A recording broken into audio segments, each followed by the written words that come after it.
19ویں صدی میں بر صغیر میں ایک فتنہ اٹھا، مرزا غلام احمد قادیانی، جسے انگریز کی سرپرستی حاصل تھی، لیکن اللہ نے دین کے دفاع کے لیے ایک شیر کھڑا کیا، پیر مہر علی شاہ گولڈوی رحمۃ اللہ علیہ۔ ایک دن انگریز کے ایک مخبر نے کہا، حکومت نے فیصلہ کر لیا ہے، یا تو آپ کو قتل کر دیا جائے گا یا بر صغیر سے نکال دیا جائے گا۔ یہ سن کر حضرت نے آسمان کی طرف دیکھا اور فرمایا، انگریز مجھے کیا نکالے گا، لوح محفوظ پر تو کچھ اور ہی لکھا ہے، مطلب کہ زندگی موت صرف اللہ کے ہاتھ میں ہے۔ قریبی لوگوں نے بھی احتیاط کا مشورہ دیا، لیکن حضرت جلال میں آئے اور فرمایا، یہ کون سا اخلاص ہے کہ ختم نبوت کا مسئلہ ہو اور مہر علی حالات کا رونا روتا رہے، ہم سے ایسی بے غیرت فقیری نہیں ہوتی۔ پھر وہ لاہور پہنچے اور اکیلے ہی اس فتنہ قادیانیت کو مناظروں میں رسوا کر دیا۔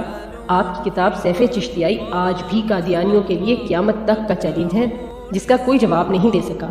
حضرت اکثر فرمایا کرتے تھے، اے مسلمانوں، جب تم کسی منکر ختم نبوت سے ملتے ہو تو رسول اللہ صلی اللہ علیہ وآلہ وسلم کا دل غمگین ہوتا ہے۔